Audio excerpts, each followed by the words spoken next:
Jez, obviously through this time and a week off, I mean, Yep. what does that mean to a team to get that extra week this time of year?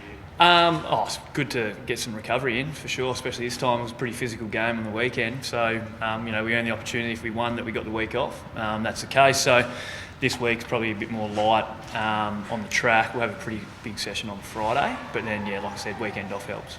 Can it make the difference? I mean, obviously you went so close last year, but had to grind all the way out to September. So, I don't think so. I don't think it makes a difference. It's whoever's better on the day gets the job done. Last year we ended up playing every game, so we managed to find some form throughout the final series. So, having the week off, you don't get to play, so therefore you don't get a win. But in saying that, we'll take it because we don't have to play and we get through to a prelim, so it's good.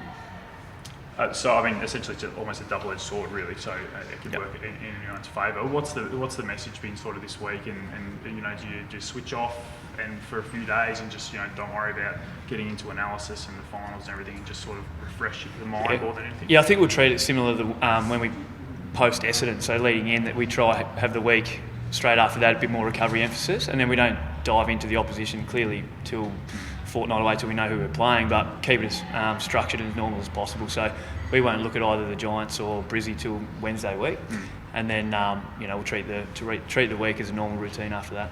You're in a better position this year than last. I know it's different, but you've got the likes of Elliott and Moore in the team, which gives you a different sort of element. Yeah, I think they're two genuine A graders that we didn't have last year. But in saying that, we were playing pretty good footy at this time of year last year as well, and we've always been a side that probably that we rely on system over individual brilliance. Although we do celebrate it, it's great to have those two blokes in, and they're having a real impact at the moment. So it doesn't do us any harm, that's for sure. Is there more of a sense of belief this year, Jeremy, now that you haven't been there last year? Is that sort of just keeps building? I think we're confident in what we do works. Clearly, we were unfortunate last year to miss out by a kick, but in saying that, we're still as driven and as hungry as ever. But we still believe that our footy stacks up. So, still got to get it done on the day. Clearly, the teams left are there for a reason. Everyone's got an opportunity to get it done, and we've got ourselves in a good position at the moment. But we're going to have to play better to keep getting it done. Just at the start of training, I think you guys were sort of held together, maybe for a bit longer than possible. What was the chat going on there? Yeah, so clearly, everyone's been touching on it, that it's a sad day of footy for Spud Frawley, and we just discussed the contribution that Danny's made, not only at the Collingwood Footy Club from 96 to 99. He was coach of the VFL system and also a bit of a senior assistant in the AFL system. So briefly touched on him and just the impact that he's had, not only in the footy aspect, but great family man, and just a heavy contributor in the whole footy department. So for the guys who didn't know that he had an impact at Collingwood, it was just to touch base and pay tribute, and just to let him know that as a club we're all supporting the Frawleys in a tough time. Jeremy, on that, there's you might not have seen it, there's been a petition and a bit of discussion going around about potentially maybe making something like a Best Defender award more formal. You're a defender. Do you think that's something that could be worth looking into? Yeah, it'd be great. He's going to leave a great legacy behind regardless. I think the Golden Fist is still going to live on for sure. It's a great award, but never voted for me, unfortunately. But that's what you get for marking them, I guess. But yeah, look, I think it'd be a great initiative to get something like that sorted, because I know the blokes who potentially would win it in the future would love it and be a really proud moment. Just on your setup, obviously. With Jordan not going to be playing in the prelim, there's an opportunity there. Would you be open to sort of someone like a Jordan Roughhead going forward, or mixing up with that back six, or preferably would you like to keep that six together? I know it's looking forward a little bit, but is it careful not to mess with sort of a winning setup down back? It's probably hard to dictate at the moment, given that we don't know who the opposition that we're playing. Given that both sides will probably have different looks forward and back, so we won't wait and pick the side until mid next week, but I know it's going to be a hard decision regardless of where we go. But Ruffy has big impact whether it's forward and back, so it's a good problem to have. So I think that it'll definitely have influence on who we play.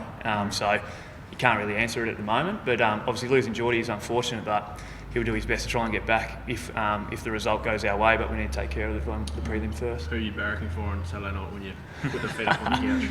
I knew this one would come. I actually don't know, because Brisbane were the talk of the town there for quite some time. But if the Giants play like they did on the weekend, and that real bullyish type footy that their footy stacks up against anyone. So it's going to be interesting. But with any luck, it's a heavily physical, contested game, and a few boys pull up reasonably sore. What's the latest with Digoe? Have you heard about the plan of attack? How long is he over there for? Have you got any feedback yet how it's going? Yeah, so he's landed. I know he's over there.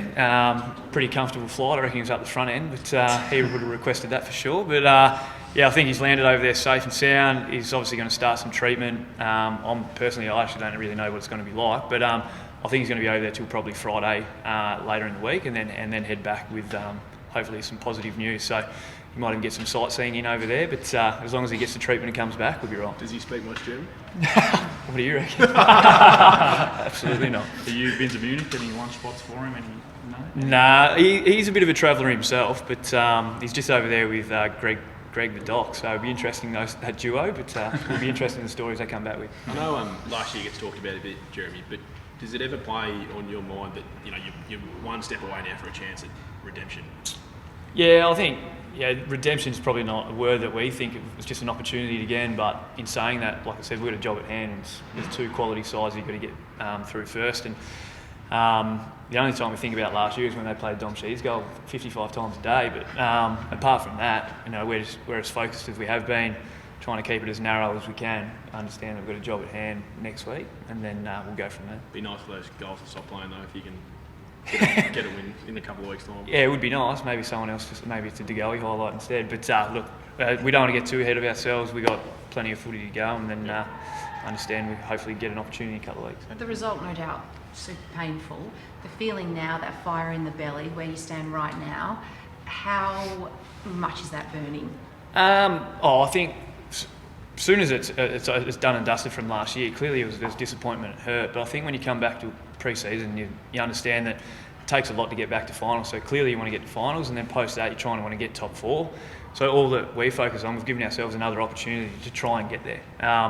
And it takes a lot of hard work, and you've got to play well to get there. And at the moment, we've got ourselves into a prelim, so we're 2 games off what could potentially be, a good season. But in saying that, so much hard work to go, and we're just stoked that we're in a really good position again. So we're fortunate to be in the position we are. Week off, prelim, play quality opposition next week out of the winner of the next 2 teams, and then go from there. But it's a good opportunity to be in. We're pretty happy with it. What have you learnt from last year's experience to now heading into the next couple of weeks? Near enough's not good enough. Look, we just feel like I know we don't really talk about last year a lot, but it was just we kind of got ground out in the end. But we just feel like our footy stacks up, and we just need to play it more consistently. And I feel like our last 5 weeks has been pretty positive. So it's a good time of year to be playing relatively good footy. So we get a week off to freshen up, and then hopefully roll out a really strong performance against the winner of the Lions and Giants. Is there a feeling you can go sort of to one more level up? Because obviously last year you mentioned before, you're playing probably better footy, but you've got better personnel on the park now. So is there a feeling that on Friday night, even though you won, you've still got another level to go to as a team?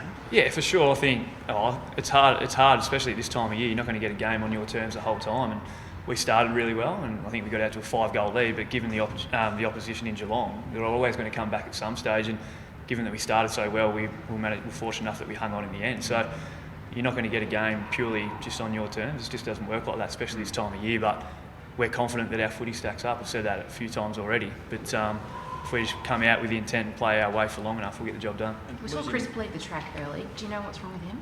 No, it's probably typical, mate. He just wanted a light day, so he's getting on now. But no, I'm unsure. He's out there playing handball games at the moment, so there can't be too much going on. Losing Levi, how does that affect the dynamics down back, and I suppose just team dynamics overall? Yeah, clearly, that probably left a bit of a dampener on the result on the weekend, because clearly Levi's a really loved player of the club. He's a bit of a heart and soul type player, and it's really unfortunate this time of year, and to lose him, he probably provides that real physical, contested type game, and whoever he played on down back, it's definitely almost just take him off the board at both the Magnets, because he'd just get the job done more often than not. So it's really unfortunate, but at the same time, we're not going to leave him behind. He'll still play a heavy role with engaging with the group and hanging around, because he's a much loved character, like I said. So having him around the joint at this time of year is going to be special. Has Aish become almost a logical replacement for him? He's training pretty well. I'm not Bucks, but yeah, look, Aishi's eligible for selection, and I think he was last week as well. So there's going to be a few tough calls, no doubt. But there'll be 2 opportunities available for the injured boys. But but who that'll be, ask Nathan. And how have you seen, I suppose, the development of Braden Maynard too? I mean, he's done some good jobs. He did another great job on Adelaide on the weekend. I mean, he's a guy, now that Levi's out, he's a guy who can lock down on blokes too. Yeah, I think Bruzzy's, he loves the contest. You only got to look at him, he's as thick as a fridge, but he's quick, he loves the contest, real physical brand of footy, and I think he can play tall, small. So when we played against West Coast over there, Darcy went down and he played on Jack Darling for 3.5 quarters and got the job done. So he's very versatile in the way that he plays, and at the moment we're watching him shine through the work that he puts in throughout the week, and he's progressing really well. He's starting to really lead on field, and it's a bonus that we got him up and going at this time of year. And on your footy briefly, Jeremy, you're flying at the moment, had a really good performance to final the other night. How are you seeing how you're tracking? I think it's just at this time of the year the body feels good, so I managed to have, I missed a month there with a calf injury, so just getting back and getting some continuity back in the body is really good. This time is a good time of year to feel good. Luckily I was still away from Darcy so he doesn't cork me again, but yeah, look, I'm feeling the body's feeling good, so at this stage of the year it's how you want to feel. Recovering well, and hopefully you can keep getting the wins because you don't pull up a sore if you do. Can you kick another goal, hopefully, before September's Well, I don't think so. I've copped that much stick about the way I celebrate. It was almost like an EPL celebration. I was running away from everyone. So, yeah, look, if the opportunity goes, I might have to handball it off to someone else, but fat chance that'll happen. That was a fair snag, so. You've got a cousin playing in the Ashes too. I mean, have you taken any inspiration from what they've done? Inspiration, yeah, probably don't carry on like the way we're dealing with Tony Jones, but yeah, no, look, it was huge. There was a few boys here that especially been following the late nights. If we've got a day off the next day, there's boys been staying up till 3 o'clock in the morning watching it. So yeah, it's a pretty proud moment to see him get another opportunity and get the job done over there. Pretty hostile environment, so to come away with the Ashes is really special. I know the family is super proud, and yeah, it's just good to see him get an opportunity to make the most of it. Did we see a bit of cricket in training then? Yeah. Oh, any opportunity. Chris Mayne normally pulls out some form of cricket aspect towards us, and I'm not sure if you've seen him. I think I hit him for 4.4464. So he's not real good with the ball, but he loves to bat. So we'll stick with that. Yeah. Nice one. All good. Thank you. Thanks. Cheers.